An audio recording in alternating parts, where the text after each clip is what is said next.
많으시죠? 한 주간 수고하셨습니다. 주님의 이름으로 사랑하는 주님의 이름으로 축복합니다. 우리가 이렇게 살다 보면 세기의 결혼식 그렇게 해서 신문방송, SNS에 많이 이렇게 거론되는 그런 상황들이 되는데, 특별히 우리 대한민국의 연예인들, 유명한 연예인들이 이렇게 둘이 만나게 되고 그러면은 정말로 난리가 납니다. 서로가 취재하는 데 있어서 경쟁, 가끔 가다가 이제 또 전 세계 안에서 영국의 황실들 결혼하는 데 있어서 굉장히 또 세상 사람들의 이목이 집중되지 않나라는 생각을 하게 되는데요. 그만큼 결혼이 중요하기 때문에 그렇습니다. 아시다시피 우리가 남자로 태어났는지 여자로 태어났는지 한국 사람으로 태어났는지 폴란드 사람으로 태어났는지 왜 이런 부모 밑에서 또 내가 태어났는지 이런 모든 것들은 우리가 선택할 수 있는 것들이 아니죠. 우리가 대한민국의 사람인지 아니면 여자인지 남자인지 아니면 우리 부모님 왜 이런지 이거는 우리가 다 할 수 없는 하나님의 주권 하에서 하나님의 계획 가운데 또 되어진 일들이지만 결혼은 내 인생 가운데 누구를 만나고 누구하고 함께 하느냐에 따라서 내 백세의 인생 가운데 내 삶 가운데 가장 기쁨이 되고 때로는 불행으로 이끌 수가 있고 어떤 결혼을 하냐에 따라서 이게 내 대뿐만 아니라 하나님께서 약속하신 천대까지 복을 누릴 수 있느냐 없느냐. 그리고 요즘 많은 결혼에 관련된 신조어들이 많이 나옵니다. 비혼이니 뭐니 결혼하지 않기로 결정하는 사람부터 시작해서 또 지금 대한민국 안에서 결혼을 포기하는 3포, 5포, 7포 그런 세대들 안에서 거기 안에 물질적인 것들이 중심이 되어서 또 많은 부분들이 이제 또 하나님의 특별한 은사, 하나님 나라를 위해서 사도 바울의 고백을 그대로 빌리자면 하나님의 나라, 하나님의 일들을 위해서 주시는 독신의 은사. 사도 바울도 독신이었고 디모데도 독신이었습니다. 하나님의 특별한 은사, 독신의 은사를 주지 않은 상황 가운데서는 하나님은 결혼을 하라고 너희가 이 땅에서 결혼함으로 인해서 창성하고 번성하고 또 하나님께서 주시는 그 복을 또 가정을 통해서 이루시는 것들을 기뻐하십니다. 요즘 현대 사회가 너무 어렵고 힘들다 보니까 결혼을 하지 않고 결혼을 포기하고 또 그런 상황들이 벌어지는데요. 그런데 이 성경 안에서 누가 누구를 만나고 하는 그 결혼에 대해 가장 길게 그리고 다루어진 이 만남이 바로 누구냐면 이삭과 리브가의 만남이에요. 중간에 우리가 성경을 보면 모세가 이제 미디안 광야로 이렇게 살인을 하고 피해 갔을 때 이제 미디안 광야에서 잠깐 이제 그 장인대 이드로를 만나는 상황과 그 이드로 집에 있는 딸을 이제 아내로 만나는 그 부분들이 조금 소개가 되지만 직접적인 만남 가운데 정말 성경의 세기의 결혼식, 영국 왕실의 결혼식이 아니라 우리나라 유명한 연예인들 커플이 만들어져서 또 결혼하는 그것이 정말 중요한 결혼이 아니라 아마 매스컴이 있었다면 세계의 결혼식이 바로 이 이삭과 리브가의 만남이에요. 가장 성경에 많은 부분들을 차지하고 있고 이렇게 우리가 읽었던 이 창세기 24장이 이 전체를 이 이삭과 리브가의 만남을 이야기를 하고 있어요. 그런데 우리가 결혼을 하는 가정 가운데 이삭과 리브가 두 사람만 거론된 게 아니라 이 이삭과 리브가의 만남 가운데 차지하는 사람들이 있어요. 차지하는 사람과 첫 번째 이삭의 아버지가 누구죠? 아브라함 그리고 리브가의 부모님들 그 다음에 이 아브라함이 이제 며느리를 맞이하는 상황 가운데 또 중간 역할을 하는 그 종, 성경에서는 그 종이라고 나왔는데 아마 엘리멜렉이라는 종이었지 않을까라고 성경에서 그렇게 추측을 하고, 그래서 이 결혼의 당사자 리브가와 이삭만이 아니라 이 이삭의 아버지 아브라함과 그 다음에 또 리브가의 부모님들, 그 다음에 또 이 리브가와 이삭의 만남을 위해서 중간 역할을 하는 중매자, 그리고 가장 중요한 하나님의 섭리, 하나님의 계획. 그래서 이 이삭과 리브가의 만남이 그냥 두 사람의 만남이 아니라 양가 부모님과 그 다음에 또 그것을 중간 역할하는 중매자와 본인들과 그 다음에 가장 중요한 하나님의 섭리와 계획, 이것들을 이렇게 차근차근 이 성경 창세기 24장을 통해서 한번 보려고 합니다. 여기는 저도 마찬가지고 우리가 이러한 성경적인 주님께서 주시는 원리 가운데 결혼을 못한 경우가 너무 많았고, 그런데 왜 이 말씀을 함께 나누려고 하냐, 결혼을 준비하고 있는 우리 앞으로 결혼을 할 우리 청년들과, 그 다음에 나는 그렇게 결혼을 했지만 우리의 자녀들을 둔 부모 세대, 그리고 정확하게 우리의 기준이 돼야 될 하나님의 말씀 안에서 그런 원리들을 우리가 말씀을 통해서 다시 한번 돌아보고, 우리 안에서 중간중간 안에 아픔이 있을 수도 있었고 결혼에 대한 여러 가지 잘못된 선택으로 인해서 또 후회되는 그런 모습도 있지만 아직 늦지 않았어요. 우리가 다시 시작하면 되고, 그 다음에 시작할 우리 자매들, 형제 자매들은 더 중요한 소망 가운데 있게 됩니다. 그래서 먼저 이제 이 창세기 24장에서 먼저 가장 중요한 첫 번째가 이제 아브라함의 부모님의 태도예요. 부모님의 태도인데 우리 자신에게도 하나님께서 물어보신 말씀이에요. 불신 결혼이냐, 신앙 안에서 결혼이냐. 우리 부모님들 이거 중요하다고 생각하신가요? 불신 결혼이냐, 아니면 정말 신앙 안에서 결혼을 하느냐. 마음속으로 대답하십시오. 불신 결혼이냐, 아니면 신앙 안에서 결혼을 해야 될 것이냐. 이제 먼저 아브라함에 대한 부분인데요. 신랑 아버지, 이삭의 아버지 아브라함에 대한 부분인데, 창세기 24장 1절부터 한번 차근차근 읽어볼까요? 같이 보겠습니다. 아브라함이 나이가 많아 늙었고 여호와 앞에서 그에게 범사의 복을 주셨더라. 이제 아브라함이 나이가 많았어요. 그래서 늙었어요. 우리는 다 태어나면 또 가게 되죠. 근데 하나님께서 이 아브라함에게 정말 그에게 범사의 복을 주셨어요. 하나님과의 영적인 그런 축복 플러스 또 선물로 주어지는 굉장히 재산이라든가 그런 모든 것들 안에 정말 영혼이 잘됨으로 범사가 잘되는 축복을 이 아브라함이 누렸단 말이에요. 그리고 이제 나이가 들어서 하나님 곁으로 갈 상황들이 됐어요. 그러면서 이 우리 인생 안에서 부모님들 안에서도 우리 자녀들을 누구를 만나려 하고 짝을 누구를 맺어주냐에 따라서 우리 인생에 있어서 가장 중요한 일을 했다라고 이렇게 말하잖아요.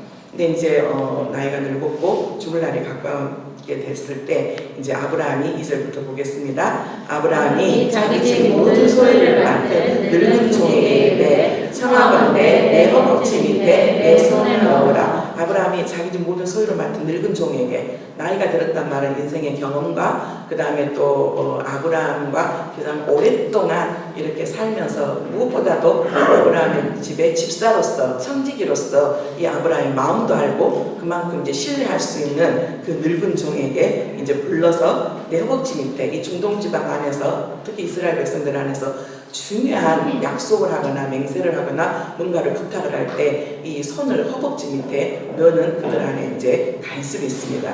3절 읽어보겠습니다. 내가 너에게 하늘의 하나님 땅의 하나님이신 여호와를 가리켜 맹세하게 하노니 너는 내가 거주하는 이 지방 가나안 족속의 딸 중에서 내 아들을 위하여 아내를 택하지 말고, 이제 이 아브라함이 그럽니다. 내가 너에게 하늘의 하나님, 모든 천지 만물을 만드시고 창조하시고 주관하신 또 하늘과 땅의 모든 것들을 통치하신 그 여호와의 이름을 가리켜 맹세하노니 너는 네가 거주하는, 지금 아브라함과 이 아브라함의 가족은 지금 가나안 땅에 거주하고 있죠. 이 지방 가나안 족속의 딸 중에서 네 아들을 위하여 아내를 택하지 말고, 이 가나안은 한마디로 말해서 세상의 문화 안에서 흥청망청 사는 불신의 대표를 이야기를 하고 있어요. 그런데 이 가나안 안에 있는 거기에 여자들도 많아요. 며느리로 삼을 그럴 여자들도 많단 말이에요. 그런데 가나안 족속의 딸 중에서 내 아들을 위하여 아내를 택하지 말고, 한마디로 말해서 하나님을 모르고 그 다음에 자기 자신이 주인이 되고 자기의 소견에 좋을 대로 자기의 감정에 좋을 대로 살고 있는 그 며느리들 말고, 그 여자들 말고, 그 처자들 말고 말이에요. 우리 안에 이게 가장 지금 현재 중요한 부분인데요. 우리 안에서 우리는 특히 유럽이나 외국은 그러죠. 18세 이상이 지나면 자기들의 인생이니까 부모가 개입하지 않고 누구를 만나든 관계없다라고 하는데, 여러분 제가 19년 동안 이 폴란드에서 살면서 그렇게 부모님들 안에서 18세 이상 지나면 이건 유럽의 문화니까 하고 자녀들의 결혼이라든가 자녀들의 삶에 전혀 개입하지 않는 가정들을, 폴란드 성도님들의 가정을 이렇게 지켜보게 되면 행복하게 잘 사는 가정도 있지만 안타깝게 그러지 못한 가정들이 많은 것들을 보게 돼요. 쪼개지고 갈라지고 부서지고 그러면서 우리나라도 조선 가정이라고 해서 할머니 할아버지들이 자녀를 키우는 경우가 있지요. 이 폴란드도 그런 모습들을 많이 보게 돼요. 폴란드 성도님들은. 그러면 무조건 하나님은 불신결혼을 반대하시냐? 그건 아니에요. 아시다시피 예수님의 족보에 올라와 있는 다말 빼고 라합도 그렇고 룻도 그렇고 다 이방 여인들이었어요. 그런데 그 이방 여인들 안에서 그들은 다른 게 있었었는데, 그들은 뭐냐면 결혼을 하기 전에 룻도 그렇고 개종을 하죠. 개종을. 어머님의 하나님이 나의 하나님이 되고, 라합은 기생 라합은, 여리고성의 기생 라합은 하나님께서 이스라엘 백성들을 이집트에서 인도해낼 때부터 어떻게 일하셨는지, 내가 정말로 너희 하나님이 어떤 분이라는 것을 내가 소문으로 들었는데 대단하다. 그러니까 하나님께서 무조건 불신 결혼을 반대한 것은 아니에요. 예수님의 족보 안에 알다시피 이 라합도 그렇고 룻도 그렇고 이방 여인이었단 말이에요. 그런데 여기서 말한 건 개종도 하지 않고 예수님을 인정하지도 않고, 거기에 심지어 이제는 무신론자까지, 그리고 자기가 여전히 자기 자신이 우상이 되어서 주인 노릇하고 있는 그 사람은 아니라는 거죠. 그러니까 우리의 아들이, 우리의 딸이 누군가를 데리고 왔는데 그 딸과 그 처자와 그 형제님이, 자매님과 형제님이 지금 당장 예수님을 안 믿을 수도 있어요. 그러면 반드시 고쳐야 될 게 있죠. 우리 집의 가정은 이러한 신앙생활을 하고 이러한 종교생활을 하게 되는데, 그거에 대해서 너는 어떻게 생각하니? 당신은 아니면 그때까지는 경어를 써야 될 상황이라면. 그런데 적어도 우리가 남녀가 만나면 감정적인 부분들 안에서 많이 이렇게 요동할 수가 있어요. 우리가 다 알잖아요, 과학적으로. 남녀가 만나게 되면은 정말 우리 안에 정말 한눈에 반할 정도로 돌파민이 형성이 되고, 그 돌파민이 6개월에서부터 시작해서 길게는 3년까지 이 돌파민이 나온다고 해요. 그런데 돌파민이 이렇게 분비될 때는 상대방의 단점이나 장점이나 그런 게 보이지 않고 무조건 좋은 거예요. 옆에서 누가 뭐라고 말하든 그냥 만지고 막 쓰다듬고 그냥 막 스킨십하고 막 그냥 안 보여. 그런데 그런 돌파민들이 이제 서서히 그러면서 결혼이라는 현실 가운데 우리가 가장 잘 듣는 말 있잖아요. 오빠가 변했어. 또 내가 생각하는 내 여자친구가 결혼하더니 아니야. 많은 부분들 안에서 어쩔 수 없이 우리 안에 지정의가 있는데, 이 결혼하는 상황들 가운데 많은 부분을 차지한 것이 감정적인 부분이에요. 그런데 결혼식을 올리면서 부부로 사는 거와 결혼식을 올리기 전에 남자친구, 여자친구로 사는 것은 달라요. 그래서 우리가 반드시 점검해야 될 게, 정말 결혼식 하기 전에 적어도 시댁에서 믿는, 아니면 또 반대가 될 수도 있잖아요. 안 믿는 며느리를 데리고 올 수도 있고 안 믿는 사위를 데리고 올 수도 있어요. 그런데 조금 더 우리가 중점적으로 생각해야 될 것은 며느리를 맞이할 때 모습이에요. 아시다시피 남자는 여자의 영향력을 받아요. 그래서 하나님께서 가나안에 들어갔을 때 당부했던 말이 신신당부, 이것이 신명기예요. 또 하나님께서 다짐하고 또 다짐하고 명심시키고 또 명심케 하는 게, 그게 신신당부, 그래서 신명기거든요. 하나님께서 가장 중점적으로 말하는 게 뭐냐면, 너희들 안에서 불신결혼하지 말아라. 하나님을 알지 못하고 내 소견에 좋을 대로 자기 안에서 쾌락과 자기가 주인된 삶을 살고 있는 살고 있는 그 처자들을 너희의 며느리로 절대 받아들이지 말아라. 그 말씀을 하나님께서 또 상기시키고 또 상기시켜요. 왜? 너의 아들이 며느리로 인해서 너의 믿음과 그 영향들이 있는 자리에 있게 되고 하나님을 떠나게 되고, 하나님을 떠났을 때 우상숭배 안에서 하나님은 우리의 인생에 어떤 기로와 말로에 있다는 것을 너무 잘 아세요. 근데 신앙생활도 제대로 하는 신앙생활을 해야 되겠죠. 여전히 그냥 한쪽에 세상에 한쪽에 교회에 다니면서 어떤 목사님, 이문미 목사님이라고 올해 코스타에 이렇게 강사로 오셨던 목사님 안에 자기는 이 세대를 본받지 말라고 그랬는데 이분이 예수님을 만났던 그 가정들을 이야기를 하는데 이분도 정말 술 담배 잘했고요. 이 본인이 간직했던 유튜브에 다 올라오는 거예요. 정말 공부도 못했고 미국으로 이민 가서 정말로 지진아로서 낙제하고 5년 동안이나 그러면서 껌도 씹고 한국에서 또 고등학교 때도 껌도 씹고 미국에 가서도 대학교 다닐 때도 껌도 씹고 술도 마시고 담배도 피고 그래서 자기는 그때 교회를 다니고 있었대요. 그런데 사람들은 뭐라고 말하냐면 신실하다고. 이 세대를 본받지 말라고 그랬는데 도대체 이 세대가 나는 세상 밖에서 사는 거하고 교회에서 사람 성도들이 볼 때는 굉장히 거룩하게 보였지만 자기의 삶은 그랬다라는 거예요. 우리 안에서 정말로 부모 안에 우리 안에 영적인 분별력이 있어야 되는 것을 보게 되는데 그러면서 다시 한번 4절부터 한번 읽어보겠습니다.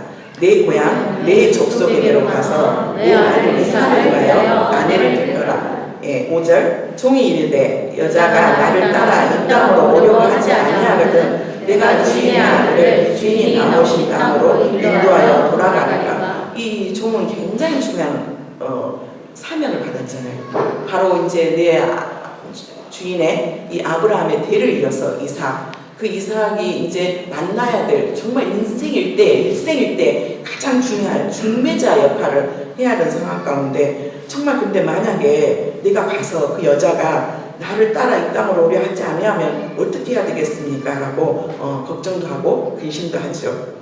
6절 말씀합니다. 아브라함이 그에게 이르되 내 아들을 그리로 데리고 들어가지 아니하도록 하라. 그 처자가 온다 그러면은 데리고 돼. 근데 절대로 내 아들을 그쪽으로 데리고 가지 말라라고 그러면서 그렇게 해야 될 이유에 대해서 이야기를 하고 있어요.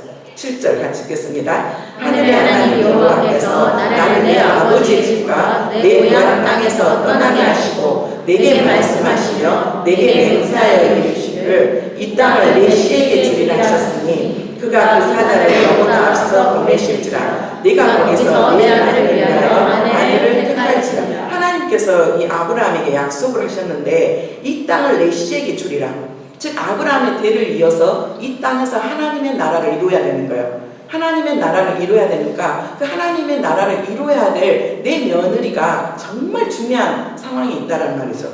우리도 마찬가지예요. 우리 대를 이어서 정말 하나님께서 허락하신 정말 믿음 안에서 새로운 가정을 만들기 위해서 정말 그 누가 우리는 한국에 속담 그냥 우리가 간섭적으로 들려온 며느리가 누가 들어오냐에 따라서 그 집이 망하기도 하고 흥하기도 한다라고. 이게 예수를 안 믿는 우리나라 풍습 안에서도 며느리가 중요하다라고 이야기를 해요.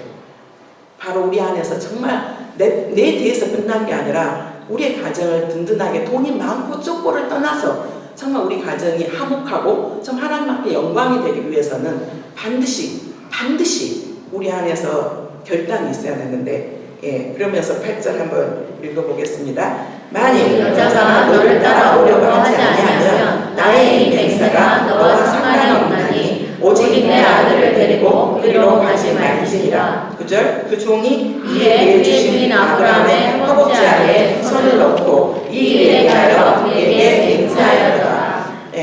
아브라함 즉 이삭의 아버지 안에 정말 하나님 안에서 맺어진 이 결혼이 정말로 불신 결혼을 해야 될 것인가, 정말로 신앙 안에서 결혼해야 될 것인가, 우리 안에서 부모된 저희들 그리고 여기에 청년들 부모님이 안 계시지만 굉장히 중요한 부분이에요.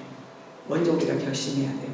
그래서 자녀들에게 엄마 아버지의 상황들과 그것이 엄마 아버지의 욕심이 아니라 하나님께서 우리 가정을 이루기 위한 하나님의 뜻 안에 너가 우리 집이 우리는 막 세상에 로얄 패밀리 해가지고 정말 TV에서나 그런 뭐 연속극을 통해서 볼 때 그 뭐 정말 재벌가들의 그런 모습들이 너무 안타깝잖아요.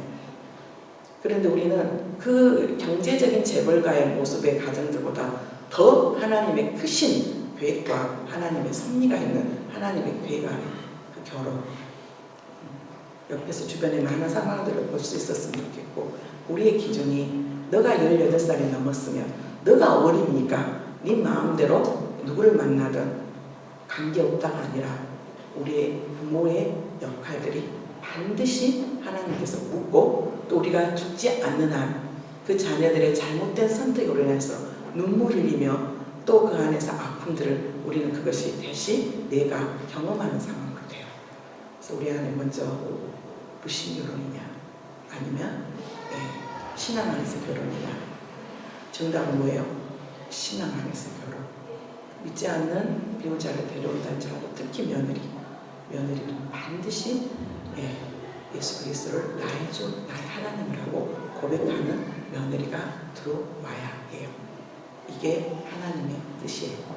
그 다음에 이제 이 중간자의 역할을 하는 그 종이 누군지는 알지 못하지만 이 중간자 역할을 하는 이 종이 얼마나 엄청난 무게감의 그런 사명을 받았잖아요. 정말 우리의 주인의 또 아들로서 이 집안을 일으켜야 될, 정말 크게는 예수 그리스도가 오셔야 돼요.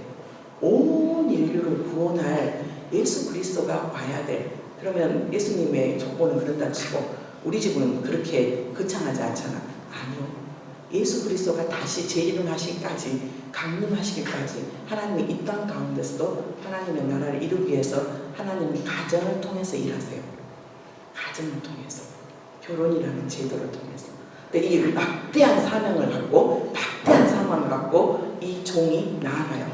이 종이 중간 역할을, 우리가 누군가하고 누군가를 만나게 될 때 중매 역할을 하는 사람들이 있어요. 그때 중매 역할을 하는 경우에 저는 내가 원하지 않았는데 제가 중매자가 되는 경우가 있어요.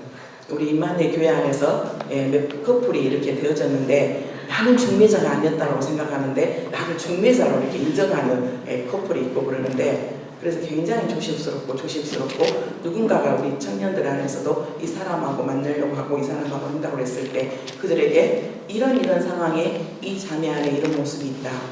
전부는 아니겠지만 내가 지켜보는 상황들 가운데, 그리고 그 부모님들한테도 이런 모습이 있다. 그 자매한테도 이 형제한테 이런 소식이 들린다. 그래도 할래. 그랬더니 결국은 다 했어요. 결혼은 다 했어. 그들이 잘 살고 있냐 못 살고 있냐는 지금 현재 이제 결혼은 오래 이제 결혼을 유지한 커플이 한 10년 이쪽 저쪽인 거 되는데, 이 중간자의 역할도 굉장히 중요해요. 누군가가 누군가를 만날 때 우리는 소개팅이라는 이름으로, 때로는 중매라는 이름으로 커플을 연결해 줄 때가 있잖아요. 근데 이 중간 역할은 철저하게 하나님의 인도하심을 구하고 따라갔어요. 얼마나 크게 무게감이 느껴졌겠어요. 창세기 24장 10절부터 15절까지 말씀입니다. 보겠습니다.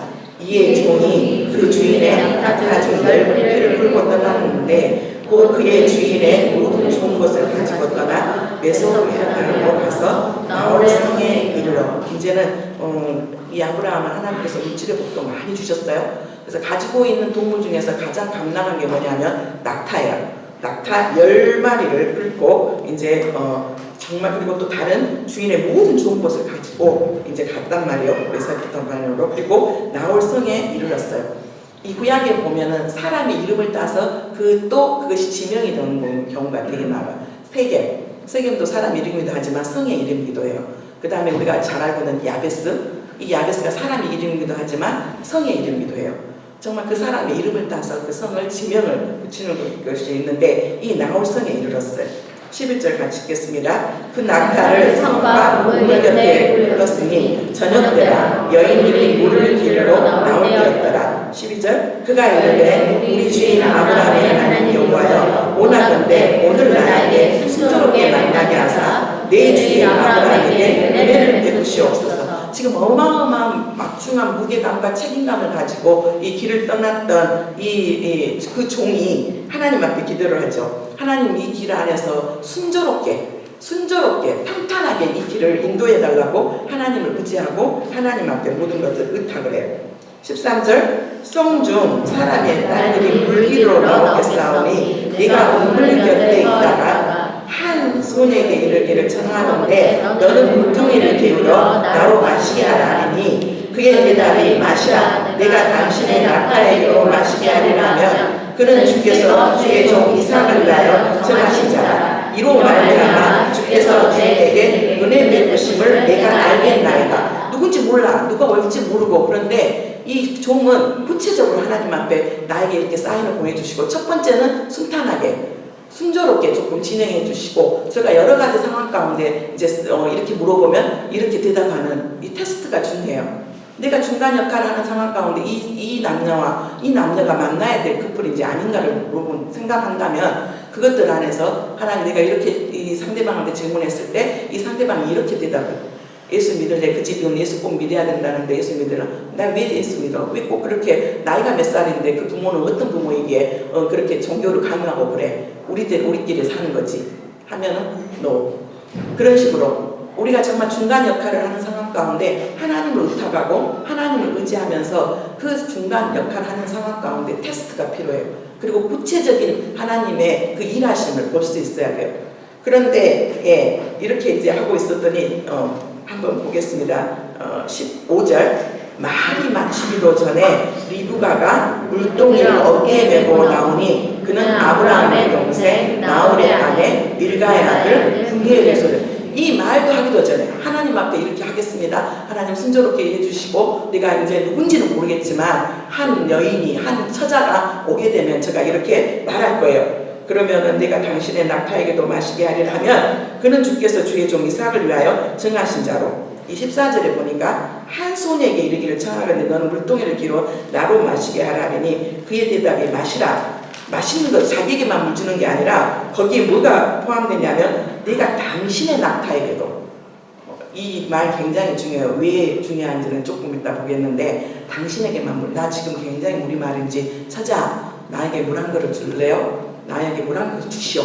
그러면은 이 종에게만 주는 게 아니라 이 처자가 뭐라 그러냐면 아니요 당신뿐만 아니라 낙타에게도 제가 물을 주겠습니다 라고 하면 이 처자는 하나님께서 정하신 자라고 생각하겠습니다라고 하나님 앞에 구체적으로 물어보고 구체적으로 어떻게 일하는 것을 바라보는 거예요. 그랬더니 정말로 놀랍고 깜짝 놀랄 정도로 말이 마치기도 전에 리브가가 물동이를 어깨에 메고 나오니 그는 아브라함의 동생 나홀의 아내 밀가의 아들 분이엘을 소생해라. 구체적으로 이게 누구라고 말하는 것은 하나님이 아브라함에게 그랬잖아요. 종에게 말할 때 누구누구 집으로 가라고 말도 안 했어요. 그냥 이 땅 가나안 땅에서 처자 내 며느리 구하지 말고 내 본적 친척집에 가서 데리고 오라고 그랬는데 누구 집이라고 말도 안 했거든요. 그런데 하나님께서 놀랍게 이 한 처자를 보냈는데 이 처자가 결국은 이삭과 사촌지간이에요. 우리 유교 사상으로 이렇게 결혼을 바라보면 안 돼요. 하나님께서는 구원의 역사를 이루시기 위해서 이스라엘 같은 경우는 근친상간을 했어요. 그런데 바로 말이 마치기 전에 리브가가 물동이를 어깨에 메고 나와요. 이 중간자 역할 어떻게 해야 된다고요? 하나님 앞에 철저히 의지하고 의리하고 내 뜻대로 내 감정대로 중간자 역할이 굉장히 중요해요. 그리고 우리는 구체적으로 물어봐야 돼. 누군가를 소개시켜줘야 되는데 가장 쉽게 대답할 수 있는 거. 내가 저 자매를 내 며느리로 맞이할 때 기뻐하겠는가? 우리 아들은 없어. 그런데 저 자매를 정말로 네가 며느리로 맞이하면 네가 기뻐하겠고 하나님이 기뻐하겠는가? 근데 나도 마음에 안 드는데 누구한테 소개시키면 안 되잖아요. 정말로 저 형제를 내가 딸이 있다면 내 딸이 있다면 사이로 맞이하겠는가? 그만큼 중요한 부분이에요. 그만큼. 근데 우리가 다 그 속사정을 다 할 수가 없잖아요. 그래서 지켜보는 것들이 중요해요. 그리고 지금 종은 지켜볼 수가 없기 때문에 철저히 하나님을 의지하고 의탁하면서 구체적으로 하나님 제가 이렇게 말하면 상대방이 이렇게 반응을 보여주고 그것이 하나님의 뜻이라고 알겠습니다 라고 했어요. 그리고 이제 드디어 리브가가 나옵니다. 리브가 이삭의 아내가 되고 예수 그리스도의 정말 예수 그리스도가 오시기까지 이스라엘이라는 이 리브가가 나중에 누구의 어머니가 되죠?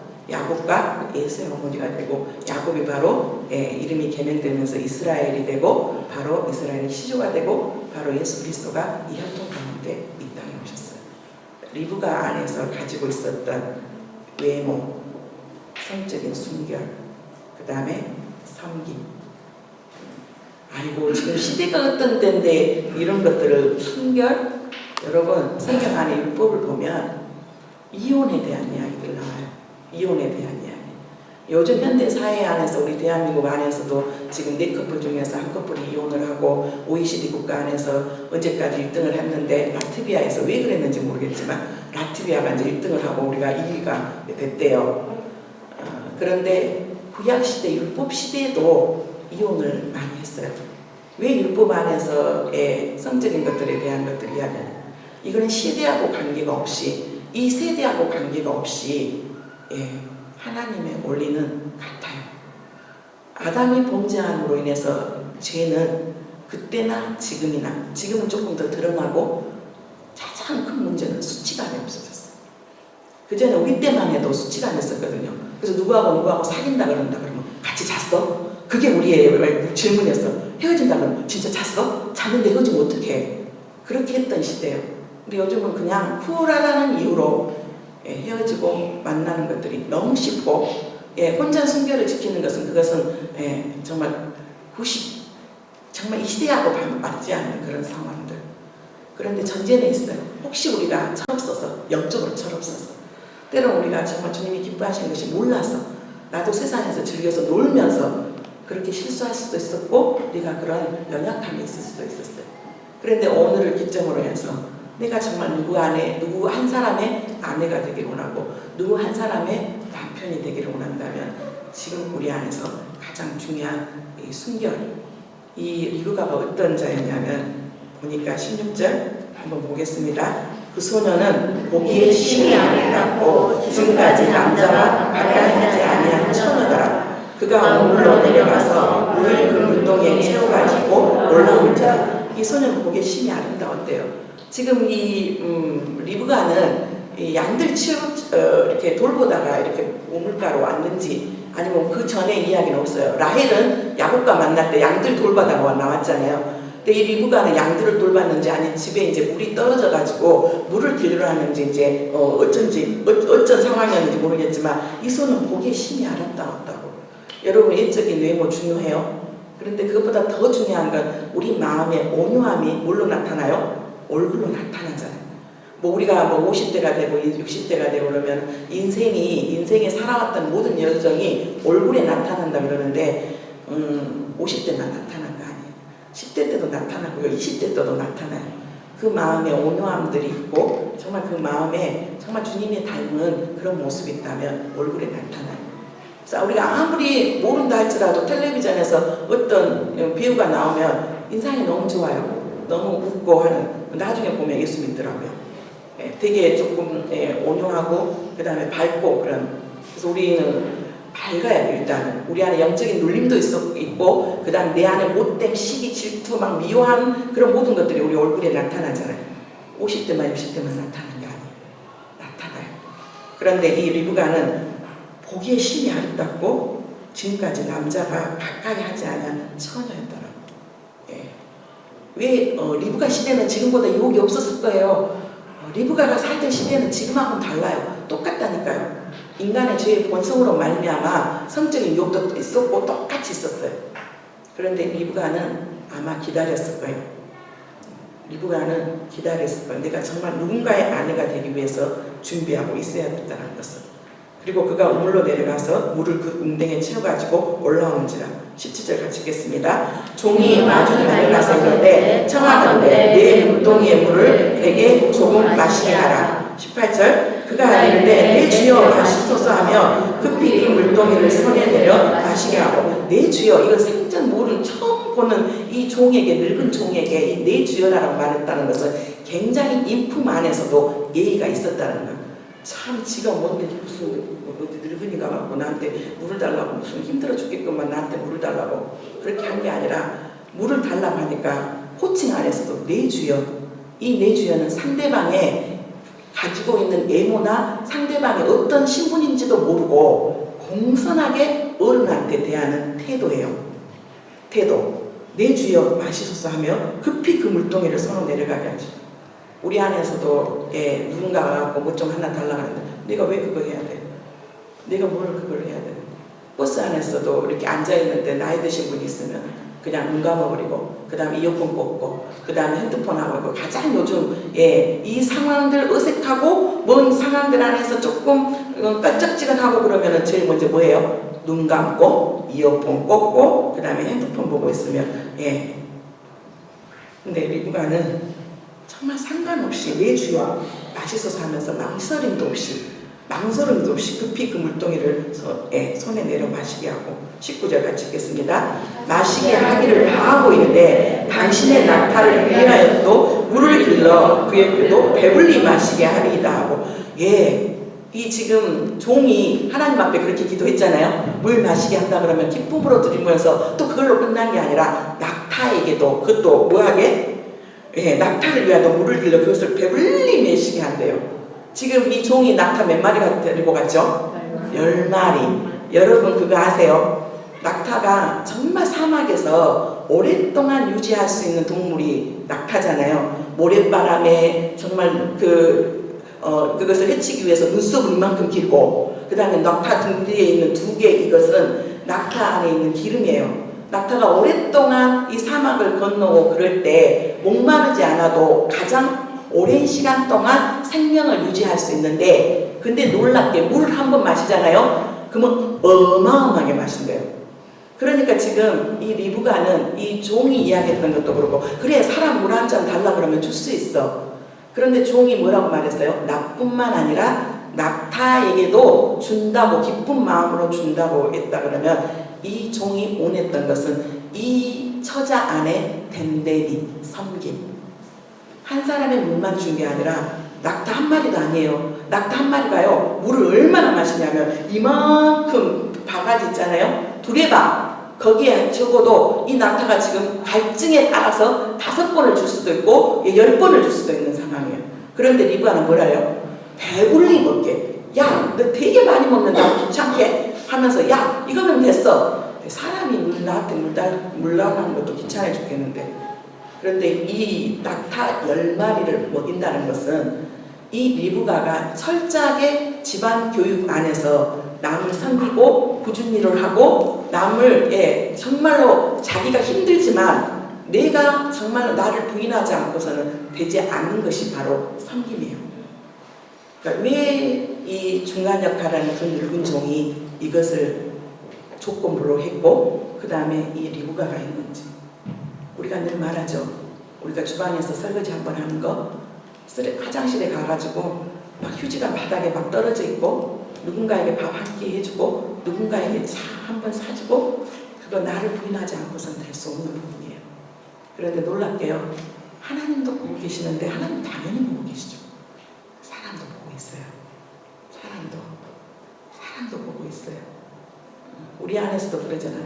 그릇 한번 씻으러 안 온 자매들도 있고 누군가는 보지요. 왜 안 봐요? 우리 자녀들도 먼저 그렇게 양육해야 되겠고 그렇게 가르쳐야 되겠고 그렇게 해야 되겠죠. 누군가 어른이 행주를 이렇게 닦고 있는데 아니요 목사님 저거 할게요. 목사님 저거 할게요. 의자 하나를 들고 가는데 목사님 저거 할게요. 그런 모습들이 얼마나 귀하고 아름답게 보이는지 몰라요. 그런데 아직까지 안타깝지만 제가 행주를 들고 이리저리 다니면서 닦아도 한두 사람들은 있었는데 그냥 목사님 뭐 의자 들은 것인가 보다. 목사님 그냥 예배 드리고 나서 탁자 옮긴가 보다. 그리고 나서 집에 가면은 우리 아이들을 닥달을 해요. 특히 우리 딸, 너 나머지 며느리 될 건데 만약에 엄마가 이런 상황이었어. 네가 다른 교회를 섬긴다. 목사님이 설거지를 하든가 아니면 행주를 가지고 막 다니고 있어. 너는 어떻게 할래? 목사님 저거 할게요. 근데 만약에 내가 의자를 두고 막 가고 있어. 너는 어떻게 할래? 목사님 저거 할게요. 못 볼 수도 있어요. 혹시 누군가는 그것이 눈에 안 보일 수도 있어요. 그런데 섬김의 자세가 되어 있는 사람들은 보여요. 내가 할 일이 뭔가. 내가 뭘 도왔지? 이 교회가 주님의 몸된 교회인데 여기 안에서 내가 뭘 해야 될까? 뽐때 나는 일 앞에서 생색내는 일 얼마든지 할 수 있어요. 그래도 누구도 알아주지 못하고 화장실에서 아무도 없는데 밑에 바닥에 휴지가 떨어져 있고 물이 막 했는데 그 다음 사람들이 들어오면 조금 더 쾌적하게 쓸 수 있도록 네가 배려하고 닦아먹고 오는 것들, 그게 아무도 없어요 주위에. 근데 누가 본다고요? 하나님이 봐요. 반드시 보상하세요. 하나님 반드시. 이 리브가의 예문뿐만 아니라 그의 성적인 순결, 그 다음에 섬김이요. 섬김. 하나님을 보고 계세요. 그러면서 21절 한번 볼까요? 그 사람이 그를 묵묵히 주의하고, 늙은 종이 묵묵히 주의하고, 어떻게 저 찾아가, 어떻게 행동하는가. 말 그대로 조신하고 상냥하고 얼굴만 이쁜 게 아니라 마음도 이쁘고, 주목하여 여호와께서 과연 평탄한 길을 주신 여부를 알고자 하느니. 그러면서 이제 이 다음 장면은 이 종이 리브가에게 묻고 네가 누구냐, 어디 집안에 처자냐라고 할 때 리브가가 대답하고, 그리고 나서 리브가가 우리 집으로 오세요. 우리 집 오세요. 우리 집에 이 동물들 먹을 것도 있고요. 그 다음에 오셔서 우리 집에서 유숙할 수 있는 그런 모든 것이 있어요. 우리 집으로 오세요. 그래서 이 종이 이 리브가를 따라서 가지요. 거기 안에 역사하시는 하나님의 계획이요. 하나님의 섭리. 반드시 응답하시는 신실한 하나님이세요. 반드시 응답하시는. 그런데 나는 하나님 그렇게 응답 안 하시던데 왜? 하나님 일하시도록 기회를 안 줬거든요. 하나님 앞에 이렇게 만남과 결혼과 이 모든 것들을 구체적으로 하나님 앞에 묻지도 않고 부탁도 하지 않고 내 방법으로 모든 계획을 세우자 나가는데 하나님 일할 시간이 없어요. 하나님은 어제나 오늘나 동일하신 분이에요. 이삭과 리브가의 만남 안에서만 역사하신 분이 아니라 우리 자녀와 우리 청년들 안에서도 동일하게 일하실 신실한 하나님이세요. 문제는 하나님이 일하시고 전에 내가 다 내 마음대로 내 방법대로 내 뜻대로 하지요. 그게 문제. 안타까워. 창세기 24장 한번 읽어보겠습니다. 26절. 이에 그 사람이 머리를 숙여 여호와께 경배하고, 종이 그랬단 말이에요. 27절. 이르되 나의 주인 아브라함의 하나님 여호와를 찬송하나이다. 나의 주인에게 주의 사랑과 성실을 그치지 아니하사오며 여호와께서 길에서 나를 인도하사 내 주인의 동생 집에 이르게 하셨나이다 하니라. 그리고 이 종과 리브가는 집으로 가게 되고, 거기에 이제 오빠가 누구죠? 야곱을 계속 시험했던 누구? 라반. 그래서 어머니를 만나고 아버지를 만나고 그 다음에 라반을 만나게 되면서 자초지종 지금까지 인도하셨던 하나님의 계획과 섭리들을 계속 이야기를 해요. 그리고 또 다시 한번 우리가 하나님의 섭리 두 번째, 하나님은 평탄한 길로 인도하세요. 우리가 결혼을 이끌어 가는데 뭔가가 걸림돌이 되고, 내가 부모님한테 모시고 갔는데 부모님이 이 처자는 아니야, 이 형제는 아니야 라고 했을 때 우리는 억지로 우리의 방법대로 하죠. 나중에 보면 제가 어렸을 때 경험했던 거예요. 부모님만 말씀드려야 되겠다. 왜 인생 안에서 살아보신 부모님 입장에서는 볼 수 있는 눈이, 영적인 눈이 없더라도 이 두 사람의 만남이 기쁠지 행복할지 하는 것들 안에, 근데 우리가 결혼하는 가정 가운데 혼수 문제라든가 여러 가지 것들 안에서 걸림돌이 된다면 그 결혼은 다시 한번 고려해야 돼요. 반드시 하나님이 맺어주는 커플은 반드시 평탄한 길로 인도하세요.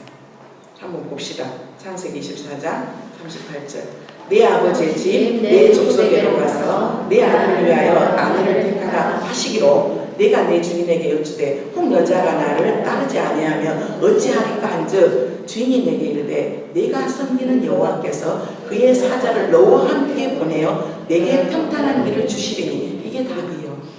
하나님의 섭리는 우리가 하나님을 의지하고 하나님을 의탁할 때 먼저 사람을 보내셔서 그 일들을 하게 하세요.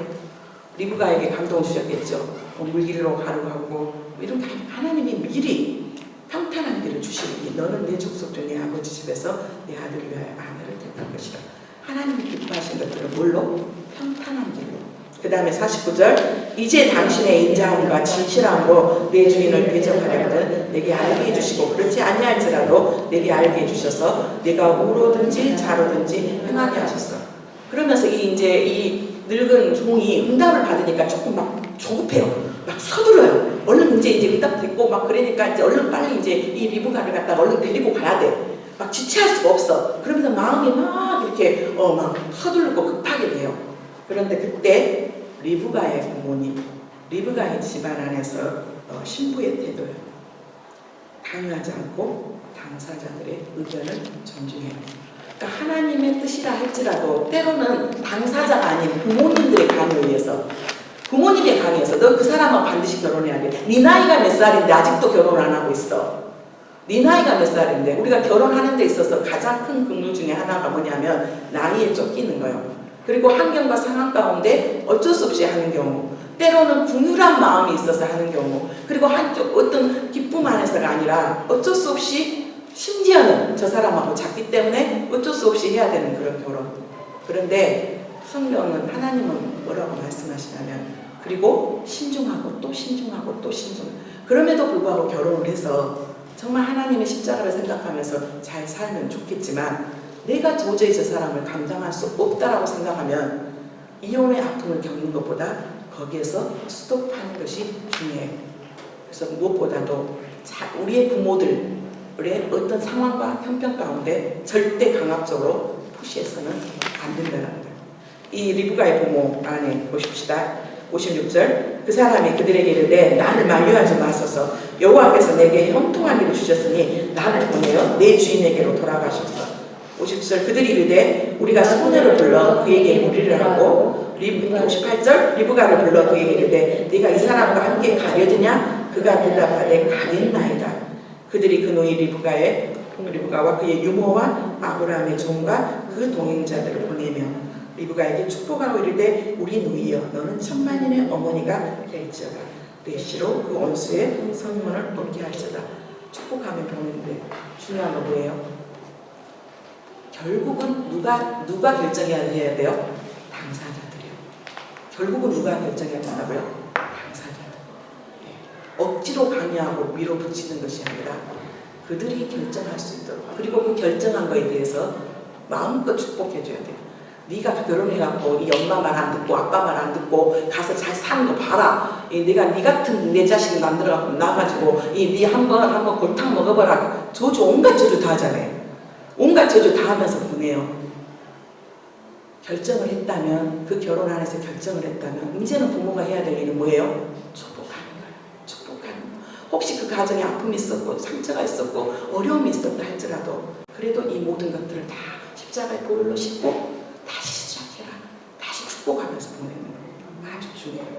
그리고 마지막으로 이삭은 이미 검증된 사람이에요. 이삭은 누구를 예표해요? 예수 그리스도를 예표해요. 예수 그리스도를 예표하고 13살 때 이미 남자아이들 13살이면 이스라엘에서는 성인 취급하고 그 다음에 많이 자랐고 그랬는데 아버지가 이 이삭을 번제로 드리려고 했을 때 순수하게 따랐던 이삭의 모습이잖아요. 그런데 이삭이 리브가를 만났을 때 이삭은 뭐하고 있었냐? 이삭의 성품 주님의 말씀을 늘 가까이 하고 아내를 사랑하고 그 다음에 그 아내와 온전한 한 몸을 이루는 그런 모습이 돼요.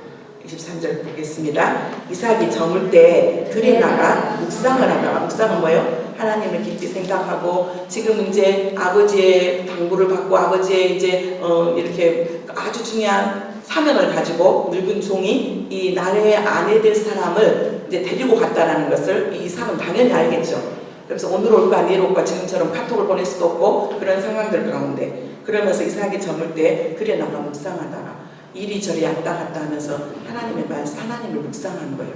그러니까 이것은 이삭이 평상시에 이게 습관이 됐다는 거예요. 묵상을 하다가 눈을 들어보면 낙타들이 오는지라 리브가가 아직 몰라요. 리브가가 눈을 들어 이삭을 바라보고 낙타에서 내려 종에게 말하되 저 들에서 배회하다가 자기 눈에는 지금 배회하다가 보이는 것처럼 보이지만 이삭은 이렇게 다니는 게 아니라 다니면서 하나님 오늘은 참 날씨가 좋네요. 하찮은 햇볕과 이렇게 나뭇잎들은 예쁘고 이렇게 그럴까요 하면서 하나님을 깊이 묵상하면서 이 이삭의 평상시 모습이에요. 그리고 보니까 내 주인이다 리브가가 노울을 가지고 자기 얼굴을 가리더라.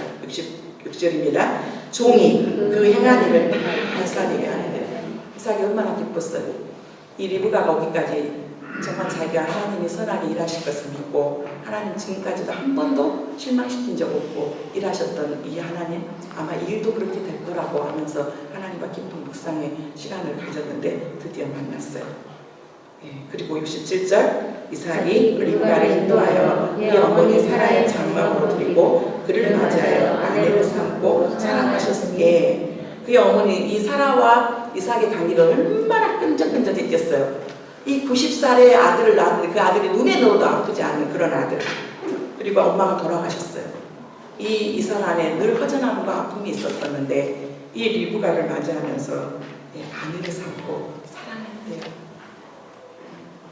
아내 사랑 끝까지 사랑하기 쉽지 않아요. 끝까지 사랑했대요. 온 힘들도록 마음과 뜻과 이 모든 것들 안에서 몸도 이렇게 사랑하고 이삭이 그의 어머니를 장난해 뭐를 받았더라? 위로를 얻었더라. 좀 하나님의 만남의 축복들 안에서 이러한 가정이었어요. 정말 우리가 사랑하다가 처음에 사랑인 줄 알았더니 안에서 찢어지고 갈라지고 그리고 그 아내만으로 만족하지 않고 눈을 돌리고 저 남편만으로 만족하지 않고 눈을 돌리고 그러면서 우리의 가정들이 아픔과 상처들이 몇 대만 끝난 게 아니라 그 다음 오늘 하나님께서 이삭과 리브가와 이삭과의 만남들 안에 일하신 아브라함과 그 다음에 하나님의 섭리가 중간 역할 그 다음에 본인 자신들 리브가와 이삭의 여러 가지 모습들 우리한테 조금 도전이 됐으면 좋겠어요.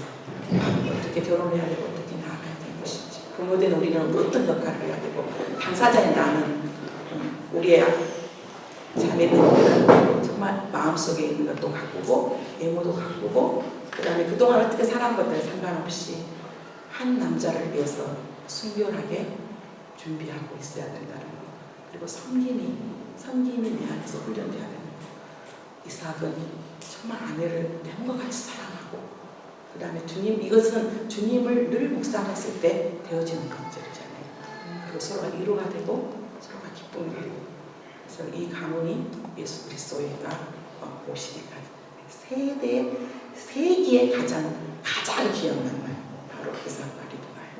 우리만을 위해 사랑하는 성도들의 가정이 우리 특별히 오늘 헌신 예배를 드리는 우리 청년들 안에 이런 영광의 길 주님을 축복합니다.